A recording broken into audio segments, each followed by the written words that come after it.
네, 안녕하세요. 차트 선생입니다. 자, 어제 제가 5일선 좀 주목하라고 말씀드렸죠.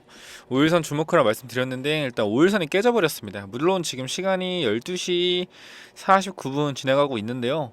지금 자리에서 뭐 아직 5일선이 완벽하게 깨진 건 아니죠. 왜냐? 종가가 끝나지 않았기 때문에. 자, 종가까지 봐야 돼요. 어제 같은 경우도 제가 영상을 찍고 5일선이 밀리고 있었어요. 5일선이 밀리고 있다가 종가쯤에 쭉 말아 올리면서 마이너스 1% 마감을 했죠. 그죠? 그러면은 우리가 지금 자리에서 또 무엇을 볼 수 있다? 거래량을 볼 수 있습니다. 어제보다 거래량이 더 줄어들었어요. 자, 매도량이 더 줄어들었다는 겁니다.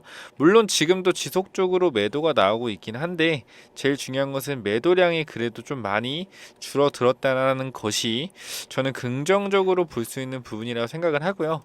지금 자리에서 이 앞에 구간 자리, 이 앞에 구간 지지선, 이러한 지지선들을 어떻게 됐다? 조금 잘 지켜주고 있다라는 거를 좀 여러분들이 체크해 보시면 됩니다.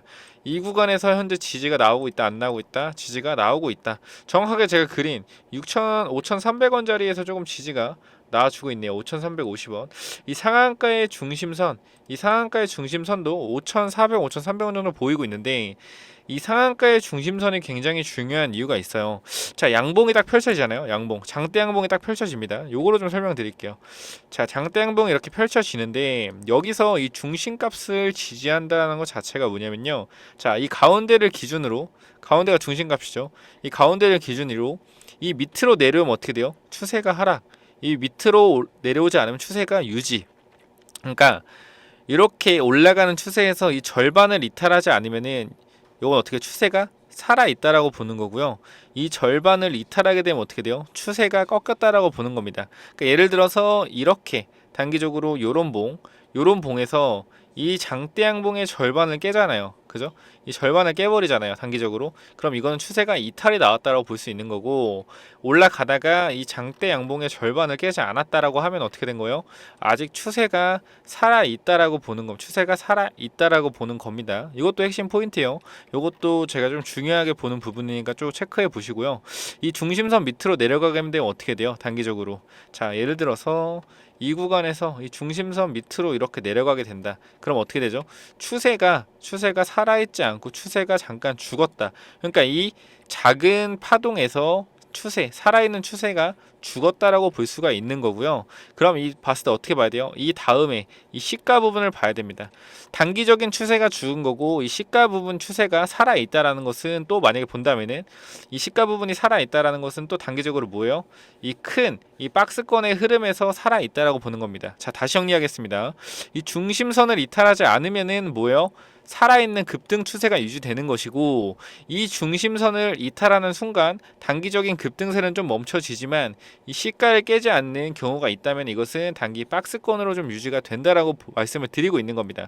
이런 식으로 단기적으로 이렇게 박스권으로 갈 수도 있다라는 거를 여러분들이 꼭 체크를 하셔야 된다라는 겁니다. 이 구간에서.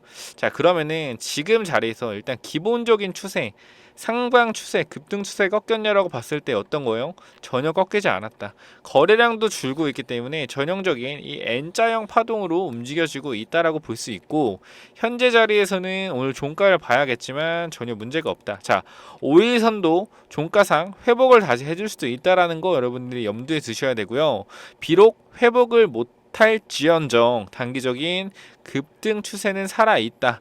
그리고 지금 경고 종목이 되면서 신용을 써서 들어온 개인 투자자의 증거금 납입이 안 될 거기 때문에 어제 그리고 엊그저께 전부 다 털렸을 겁니다. 단기적으로 신용 물량을 털고 그러니까 예를 들어 그겁니다. 1,000만 원으로 원래 증거금이 40%더라고요 모비스가. 그럼 400만 원 더 사서 이 1,400만 원이 됐는데 여기서 이제 증거금을 400만 원 납입을 할 돈이 없는 거죠. 그럼 어떻게 돼요? 여기 단기적으로 매도를 해야 됩니다. 여기 단기적으로 매도를 해야 돼요. 디데이 이 거래일이기 때문에 어떻게 돼요? 이날까지 전부 납입을 했어야 된다. 근데 납입을 못하면 어떻게 됩니까? 팔아야죠. 그죠? 그럼 어제 단기적으로 그 파는 물량들이 나왔고 보세요. 단기적으로 어제 이제 매도 물량이 나왔고 그 물량을 주포가 받아갔다 라고 보시면 될 것 같고 신용 털린 사람들 어떻게 해요? 여러분 잘 아시잖아요. 여러분 만약에 주식 샀다가 한 달 들고 있었어. 예를 들어서 털렸어. 다음날부터 급등해. 그러면 아쉽다 이래요. 대부분 개인들이 아쉽다 이래요. 털리면은 눈이 돌아가요. 눈이 돌아가서 야, 이 새끼들 이거 사야겠다. 내가 신용 털렸는데 올라가니까 이 개새끼들 하면서 욕 죄송합니다 하면서 사요. 어떻게 돼요? 또 털리는 거죠. 또 털리고. 그러니까 오늘 그런 자리라고 좀 보시면 돼요. 자, 단기적으로 신용을 써서 털린 애들이 어떻게 된 거예요? 매도하고 다시 사서 끌어올릴 때, 주포가 끌어올릴 때 다시 산 겁니다. 어떻게 돼요? 또 털어야죠. 그럼 어떻게 됐어요? 또 털리겠죠. 이겁니다. 지속적으로. 그러니까 이 주포들을 만만하게 보면 안 돼요. 여러분 머리 위에 있어요, 전부. 여러분 머리 위에서 생각하고 있습니다. 털린 사람들 또 사서 따라 붙은 거 다 알고 있단 말이에요. 털어야죠. 제가 중요하게 보는 건 뭐예요? 중심선이라는 겁니다. 제가 말했지만 급등주는 이 개인 투자자, 개인 전업 투자자, 트레이더 다 붙고 기간에 트레이딩하는 직원들도 전부 다 붙어서 단기적인 트레이딩을 하기 때문에 여기서 굉장히 많은 거래가 이루어지고 이러한 중요한 자리들을 많이 생각하고 있습니다. 사람들은 현재 급등하는 추세가 꺾이지 않고 있기 때문에 추가적으로 언제든지 급등이 나올 수 있는 상황이라고 말씀드렸고, 제가 어제 모비스 말씀드렸다시피 단기적으로 목표가를 좀 말씀드렸잖아요. 이 목표가 어떻게 설정드렸습니까? 단기적으로 5일선을 타워가는 주식들, 그죠? 5일선 타워가는 주식들에 대해서 이 급등주는 대부분 이 5일선을 타워가는 급등주들은 대략 몇 배 정도 평균적으로 올라가더라 라고 여러분께 좀 말씀을 드렸었죠. 그죠? 마찬가지로 보여드리면서 이제 금양을 좀 보여드리면서 단기적으로 금양 급등할 때 어떻게 올라갔다라고 말씀드렸죠. 단기적으로 5일선을 한 번도 이탈시키지 않고 주가가 올라갔다라는 겁니다. 자, 보시면 알겠지만 요런 걸 보시면 알겠지만 장중에 이렇게 음봉이 뜨면서 시가가 여기잖아요. 음봉이 뜨면서 이탈이 5일선 나왔다가 다시 회복해서 올라가고 이런 경우도 많기 때문에 우리가 모비스 같은 경우도 무조건적으로 어떻게 된다? 종가까지 봐줘야 된다라는 거고, 지금 자리에서 모비스 혹시나 물리셨더라도 단기적으로 이탈 후에 다시 되돌림 반등에 나옵니다. 급등주는 이탈하더라도 강하게 되돌림 반등이 나오기 때문에 이 되돌림 반등에서 충분히 내가 만약에 매수를 실수했다고 하더라도 나올 수가 있어요. 근데 일단 중요한 것은 우리가 이거 단기적으로 탈출하려고 하는 게 아니고 수익을 내려고 하는 거잖아요. 그죠? 그럼 일단 지금 자리에서 제가 추매 자리, 어제도 말씀드렸지만 추가 매수 자리 그리고 플러스 목표가, 이 5일선을 타워가는 이 기업들의 이 목표가를 제가 어떻게 잡아야 되는지 여러분께 좀 설명을 드렸죠. 이 대응 전략 자료에 제가 좀 넣어놨다시피 단기적으로 뭐예요? 급등할 때 목표가와 단기적인 이제 추가 매수 단가.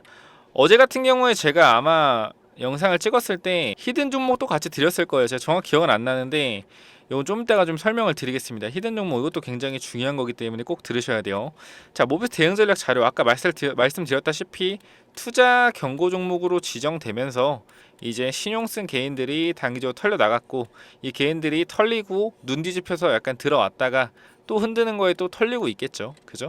그래서 이 투자 경고 종목 지정이 됨으로써 어느 정도 개인 투자가 털리고 나서 다시 한번 급등을 할 것이다 라고 어제 말씀드렸고, 오늘 말씀드린 건 뭐예요? 단기적으로 이 중요한 5일선이 이탈이 나왔지만 단기적인 우리 장대 양봉의 중심선을 이탈하지 않고 있기 때문에 이 상승하는 추세가 꺾이지 않았다라고 다시 한번 말씀을 드리겠습니다. 그 지금 자리 중요한 거 뭐예요? 5일선 회복하는지 종가상 체크해야 되고, 굳이 회복하지 않더라도 이 급등하는 추세의 중심선을 이탈하지가 않았다는 거 여러분들이 체크를 무조건 해주시면 될 것 같고요.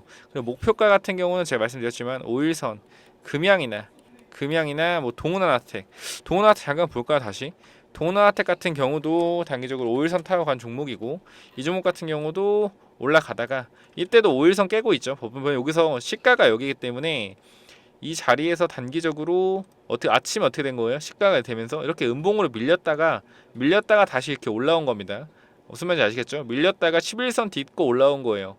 어떤 말인지 알겠죠? 그렇기 때문에 장중에는 이렇게 음봉이 뜰 수도 있다라는 걸 여러분 알고 계시면 되고, 회복할 수도 있어요. 금방. 모비스 변동성 자체가 심하잖아요.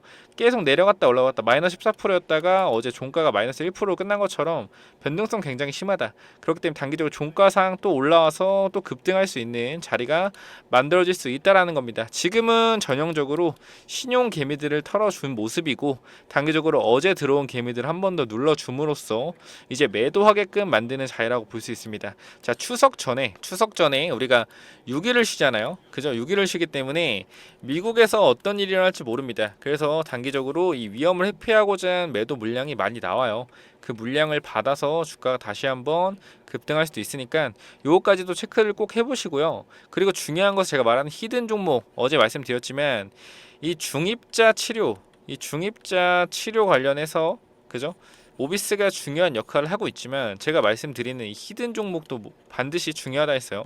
이 탄소, 이 무거운 입자로서 암세포를 눌러서 사멸시키는 이러한 재료들, 그 중에 제일 중요한 게 탄소라고 했죠. 탄소. 자, 근데 우리나라의 이 코스닥과 코스피에 이 탄소 관련주들은 너무 많습니다. 그죠? 탄소 관련주들이 굉장히 많아요. 근데 중요한 것은 우리가 이 탄소 관련주를 봐야 하는 것은 결국에 모비스가 추가 상승을 해서 올라가게 되면은 언젠가는 분명하게 비싸다라고, 비싸다, 너무 올라갔다라는 얘기가 나올 겁니다. 그럼 우리 항상 뭐 하죠? 2등주를 찾잖아요.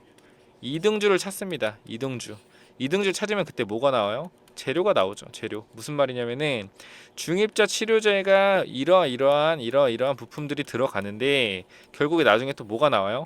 아, 근데 결국에 이런 부품들을 만드는 이러한 재료들도 주목을 받는다라고 좀 나오죠. 이게 바로 로봇이죠. 로봇 팔을 만드는 회사들, 처음에 로봇 회사들 찾다가 결국에 나중에 들어가는 부품을 찾잖아요. 어떤 거? 감속기. 뭐 있습니까? SPG, 그리고 SBB테크, 이런 종목들이 또 올라가게 돼 있다고요. 무슨 말인지 아시겠죠? 그래서 제가 히든 종목은 이 탄소 관련주로 조금 넣어드렸고, 이 탄소 관련주 같은 경우는 우리 너무 많아요. 코스피 코스닥에. 대신에 이 중입자 치료 관련돼서 이 탄소 관련된 이 종목은 몇 개 없어요. 그래서 제가 몇 종목, 두세 종목 뽑아놨으니까 여기서 시세가 나올 확률이 좀 있다라고 생각이 됩니다. 그래서 꼭 히든 이 중입자 치료 관련된 이 탄소 관련주 무조건적으로 받아가셔서 요건 좀 제가 네이버로 좀 보여드리겠습니다. 자, 여기 보시면은 자, 탄소라고 검색하면 나오죠. 탄소 등 무거운 원소의 원자를 빛에 가까운 속도로 가속해 그 에너지를 암세포에 비춤으로써 파괴하는 초정밀 최첨단 의료기기이다.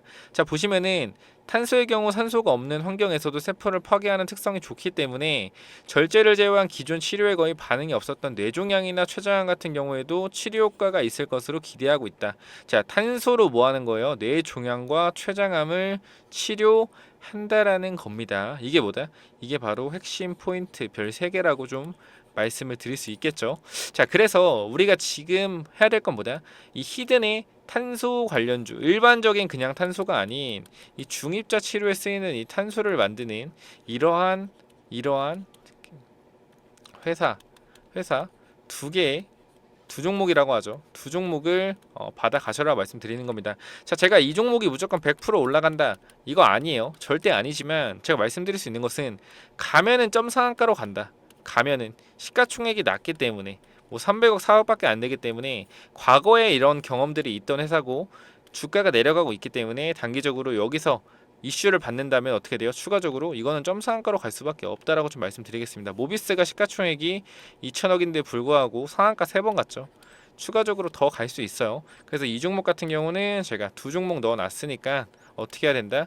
위에 번호로 모비스 히든이라고 보내주세요. 모비스 히든 보내주시면은 요거 선착순 20명에게만 보내드리겠습니다. 20명한테 보내드릴 거고, 그냥 모비스라고 보내주신 분들은 단기적으로 이 대응 전략 자료만 보내드릴 거예요. 대응 전략 자료 뭐예요? 추가 매수 자료와 단기적으로 목표가, 이 5일선을 타워가는 기업들의 목표가, 제가 설정해 드린 목표가를 체크해 보시면은 좋을 것 같습니다. 마지막 모비스 체크하고 가보겠습니다. 자, 분봉상 1분 봉상 체크를 좀 해보자면은 단기적으로 어제의 저점은 깨지 않고 있고요. 기존에 있던 지지선에서 지지가 좀 나오는 모습이다 라고 좀 마무리하면 될 것 같습니다.